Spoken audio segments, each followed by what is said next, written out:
Assalamualaikum warahmatullahi wabarakatuh. Kami dari kelompok 9 akan mempresentasikan mengenai materi teori akuntansi, yaitu biaya. Di sini, kelompok 9 terdiri dari yang pertama, Jono Rosi Sabatini Degeli dengan NIM 1820103083, dan yang kedua ada Prisdiana Listita Vicayani 1820103251. Yang ketiga ada Diki Septian Editia 1820103265, dan yang terakhir ada Iqbal Fajar 1820103282. Pengertian biaya. Yang pertama, menurut FASB tahun 1980, mendefinisikan biaya sebagai aliran keluar atau outflows atau pemakaian aktiva atau timbulnya hutang atau kombinasi keduanya selama satu periode yang berasal dari penjualan atau produksi barang atau penyerahan jasa atau pelaksanaan kegiatan yang lain yang merupakan kegiatan utama entitas. Yang kedua ada IAI tahun 1994. Mendefinisikan biaya atau expense adalah penurunan manfaat ekonomi selama suatu periode akuntansi dalam bentuk arus keluar atau berkurangnya aktiva atau terjadinya kewajiban yang mengakibatkan penurunan ekuitas yang tidak menyangkut pembagian kepada penanam modal. Sementara, menurut KAM tahun 1990 mendefinisikan biaya sebagai penurunan nilai aktiva atau kenaikan hutang atau kenaikan ekuitas pemegang saham atau stakeholder equity sebagai akibat pemakaian barang dan jasa oleh suatu unit usaha untuk menghasilkan pendapatan pada periode berjalan. Lepas dari perbedaan tersebut, setiap kos yang dinyatakan keluar dalam rangka menghasilkan pendapatan disebut dengan biaya. Biaya versus rugi. Menurut IAI, tidak mencatat rugi atau losses sebagai elemen yang terpisah dengan biaya atau expense. Yang kedua, rugi dicukupi dalam suatu definisi biaya atau expense.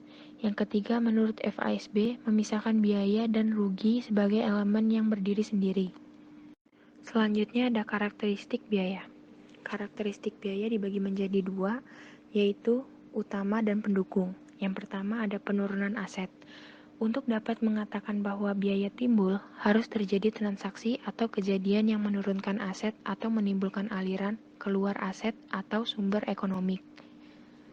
Aset dalam hal ini harus diartikan sebagai semua aset perusahaan sebagai suatu kesatuan.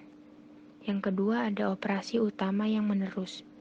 Agar menjadi biaya konsumsi tersebut harus berkaitan dengan kegiatan utama yaitu sentral kesatuan usaha. Yang dimaksud kegiatan utama adalah kegiatan penciptaan pendapatan atau laba yang direpresentasikan dalam kegiatan memproduksi atau mengirim barang atau menyerahkan atau melaksanakan jasa. Yang ketiga ada kenaikan kewajiban. Alasannya adalah agar makna biaya cukup luas untuk mencakupi pula pos-pos yang timbul dalam penyesuaian akhir tahun. Bila barang dan jasa telah dimanfaatkan oleh perusahaan tetapi perusahaan tidak mengakuinya sebagai aset sebelumnya atau perusahaan belum mengakui kewajiban atas penggunaan barang dan jasa yang dikuasai pihak lain, perusahaan mempunyai keharusan untuk membayar atau melakukan pengorbanan sumber ekonomik di masa dating sehingga kewajiban timbul. Sebagai contoh adalah tarif atau fee. Pengiriman oleh perusahaan ekspedisi yang belum dibayar perusahaan. Jasa pengiriman telah dikonsumsi dan menimbulkan pendapatan sehingga biaya harus timbul diikuti dengan kenaikan kewajiban. Yang keempat ada penurunan ekuitas. Penurunan ekuitas lebih menegaskan pengertian biaya karena tidak setiap penurunan aset mengakibatkan penurunan ekuitas. Misalnya pembagian dividen kas merupakan penurunan aset tetapi tidak dapat disebut dengan biaya. Jadi penurunan ekuitas hanya merupakan karakteristik pendukung makna biaya. Analisis fisis atau moneter, bahwa biaya timbul dari penyerahan atau produksi barang from delivering or production good, atau dari pelaksanaan jasa rendering service, memberi isyarat bahwa FASB memaknai biaya atau penurunan aset sebagai kejadian physical event. Kami dilandasi oleh pemikiran bahwa biaya merupakan kejadian moneter, yaitu perubahan nilai aset, kewajiban, atau ekuitas. Nilai ini diukur dengan melalui penyerahan aset, pembelian tunai, penimbulan kewajiban atau pembelian kredit, dan peningkatan ekuitas atau pembelian dengan saham perusahaan sebagai penghargaan. Dasar pengukuran biaya. Sejalan dengan penilaian aktiva, biaya dapat diukur atas dasar jumlah rupiah yang digunakan untuk penilaian aktiva dan utang. Oleh karena itu, pengukuran biaya dapat didasarkan pada yang pertama, cost historis, yang kedua, cost pengganti atau cost masukan terkini, yang ketiga, setara cash atau cash equivalent. Meskipun ada berbagai dasar penilaian dalam praktek, yang paling banyak digunakan untuk mengukur biaya adalah cost historis. Penilaian biaya. Penilaian pendekatan biaya ini digunakan untuk penilaian bangunan, yaitu dengan cara memperhitungkan biaya-biaya yang dikeluarkan untuk membuat suatu bangunan baru, objek yang dinilai dikurangi penyusutan. Perkiraan biaya dilakukan dengan cara menghitung biaya setiap komponen utama bangunan, material, dan fasilitas lainnya. Pengakuan biaya. Pengakuan biaya pada dasarnya sejalan dengan pengakuan pendapatan. Apabila pengakuan pendapatan ditunda, maka pembebanan biaya juga ditunda. Untuk mengatasi berbagai perbedaan pendapat tentang pengakuan biaya, badan berwenang mengeluarkan aturan tertentu untuk mengakui biaya. IAI pada 1994, misalnya dalam konsep dasar penyusunan dan penyajian laporan keuangan menyatakan beban diakui dalam laporan rugi laba kalau penurunan manfaat ekonomi masa datang yang berkaitan dengan penurunan aktiva atau kenaikan kewajiban telah terjadi dapat diukur dengan andal. Kriteria pengakuan biaya. Yang pertama, konsumsi manfaat.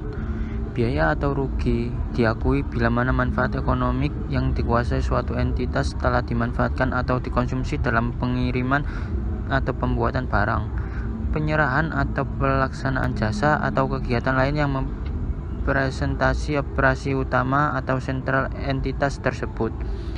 Yang kedua, lenyapnya atau berkurangnya manfaat masa datang. Biaya atau rugi diakui bila telah menjadi nyata atau jelas bahwa manfaat ekonomi masa datang suatu aset yang diakui sebelumnya telah berkurang atau lenyap, atau bahwa kewajiban timbul atau bertambah tanpa adanya manfaat.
Yang ketiga, kaidah atau saat pengakuan.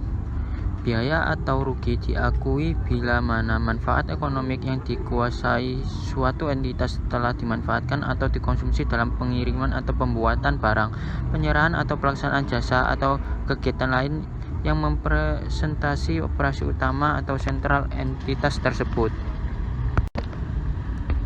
Penyajian biaya. Penyajian biaya tidak dapat dilepaskan dari penyajian pendapatan dan sarana untuk itu adalah statement laba rugi.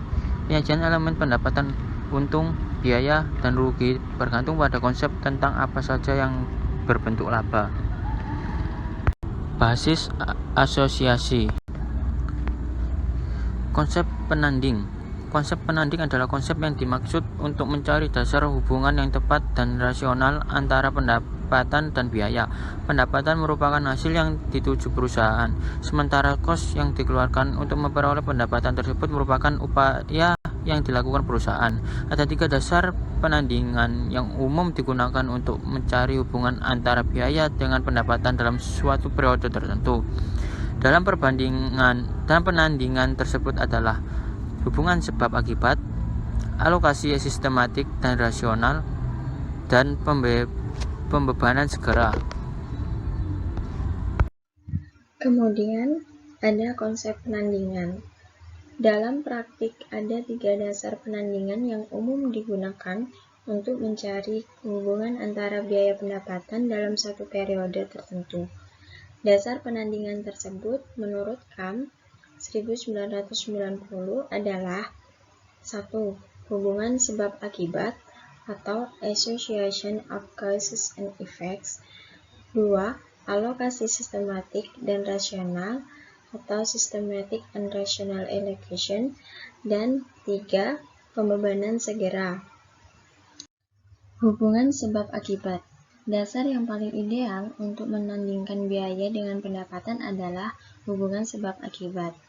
Meskipun dasar ini sulit untuk dibuktikan, namun atas dasar pengamatan yang dilakukan para akuntan menunjukkan bahwa barang atau jasa tertentu yang digunakan dalam proses produksi pada akhirnya akan membantu dalam proses menghasilkan pendapatan selama periode tertentu.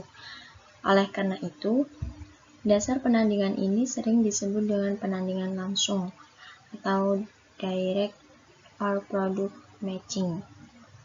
Contoh dari biaya yang dapat ditandingkan dengan dasar penandingan langsung adalah biaya komisi penjualan, gaji dan upah, serta kos barang terjual. Selanjutnya yaitu masalah yang berkaitan dengan penandingan produk. Yang pertama, ada identifikasi kos produksi, di mana tidak semua kos potensi jasa dapat dengan mudah dikaitkan dengan unit produk. Demikian juga, tidak semua unsur kos produksi dapat secara langsung dikaitkan dengan unit fisis produk atau dengan suatu angkatan produksi. Yang kedua, ada produk usang atau musiman. Penandingan atas dasar sebab akibat adalah adanya produk musiman yang tidak laku dijual.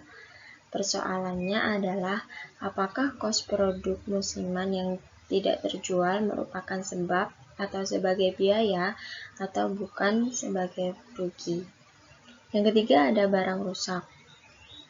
Kelayakan ekonomik menuntut pertimbangan dengan memperhatikan kondisi yang melingkupi suatu masalah.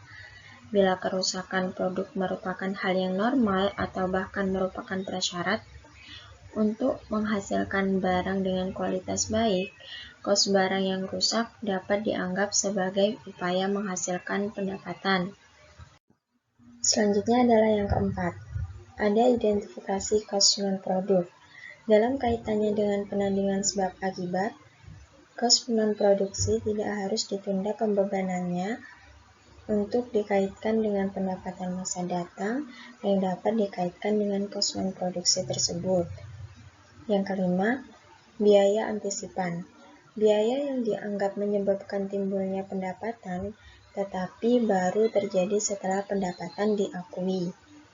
Sebagai contoh, yaitu kos yang berkaitan dengan kegiatan purnajual atau after sale cost, seperti jaminan penjualan, jaminan reparasi gratis, dan pengumpulan piutang. Kemudian ada alokasi sistematik dan rasional. Alokasi sistematik dan rasional sering disebut dengan dasar penandingan periodik atau penandingan tidak langsung. Alokasi sistematik dan rasional dapat digunakan sebagai dasar penandingan apabila dasar penandingan hubungan sebab akibat tidak dapat dilakukan. Atas dasar konsep penandingan ini, ukuran penandingan yang digunakan bukan produk atau unit fisik, tetapi periode. Masalah yang berkaitan, yaitu yang pertama ada penangguhan atau alokasi antar periode, yang kedua ada kos bergabung, 3. Sarana pemerataan laba, dan yang terakhir ada pendekatan non-alokasi sebagai alternatif. Yang terakhir dalam dasar konsep penandingan ada pembebanan segera. Apabila tidak ada alasan yang kuat untuk membebankan kos atas dasar hubungan sebab akibat ataupun alokasi sistematik dan rasional, maka kos langsung dapat dibebankan pada periode terjadinya. Alasan yang melandasi pembebanan dengan cara ini adalah kepraktisan. Contoh, catatan biaya advertensi. Kos yang dikeluarkan untuk kegiatan advertensi sulit untuk dihubungkan dengan pendapatan atas dasar hubungan sebab akibat. Dalam statement FASB nomor 2 yaitu Accounting for Research and Development Cost, disebutkan bahwa dasar penanding hubungan sebab akibat dan alokasi sistematik tidak dapat diterapkan untuk kos penelitian dan pengembangan. Selanjutnya, ada kritik terhadap konsep penandingan. Pertama, bukti yang objektif. Konsep penandingan memerlukan pertimbangan yang tepat dalam menentukan besarnya kos yang akan dibebankan pada periode sekarang atau masa mendatang. Dalam pengakuan pendapatan, bukti objektif merupakan syarat utama yang harus dipenuhi. Namun demikian, bukti objektif tersebut kurang begitu diperhatikan dalam pengakuan biaya. Pengakuan biaya lebih didasarkan pada masalah rasional dan kelayakan daripada bukti yang objektif. Salah satu alasan tidak begitu diperhatikannya bukti objektif dalam pengakuan biaya adalah penerapan konsep konservatisme. Konsep ini menyatakan bahwa biaya, rugi, dan hutang harus segera diakui meskipun tidak ada bukti yang kuat dan objektif. Sementara pendapatan, untung atau gains, dan aktiva tidak dapat diakui apabila tidak ada bukti yang cukup objektif. Misalnya, pemakaian metode prosentase penyelesaian dalam kontrak konstruksi jangka panjang. Apabila taksiran sekarang terhadap total kos kontrak menunjukkan rugi, maka rugi tersebut harus diakui atas kontrak yang telah dilaksanakan.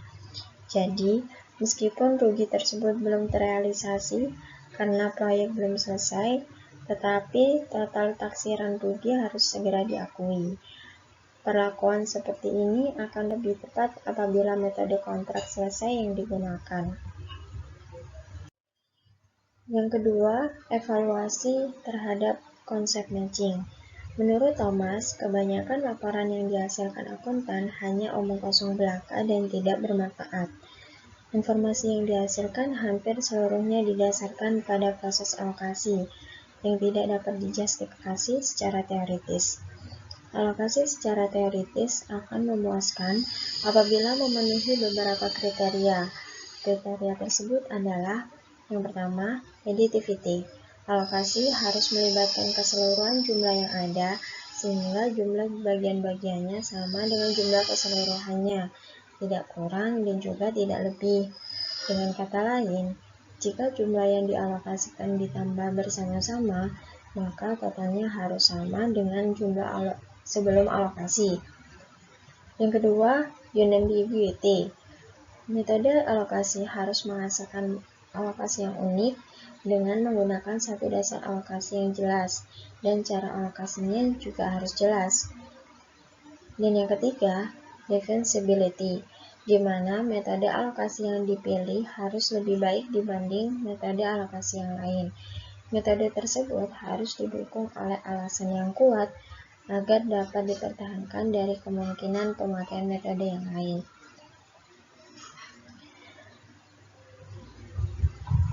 Jadi, alokasi dalam akuntansi tidak memenuhi kriteria tersebut, terutama kriteria yang ketiga. Hal ini disebabkan dalam akuntansi tidak dapat atau tidak ada alasan yang kuat untuk tetap mempertahankan metode alokasi tertentu. Di antara metode alokasi yang ada, masing-masing dapat dipertahankan, tetapi metode yang dipilih tidak satupun yang bebas dari unsur arbiter. Pada umumnya, setiap ada metode lain yang lebih baik, maka metode yang lebih baik tersebut akan menggantikan metode yang digunakan sebelumnya. Hal ini berlaku terus apabila terdapat metode lain yang lebih baik. Sekian yang dapat kami sampaikan dari kelompok 9. Kurang lebihnya kami mohon maaf. Dan terima kasih sudah menyimak. Wassalamualaikum warahmatullahi wabarakatuh.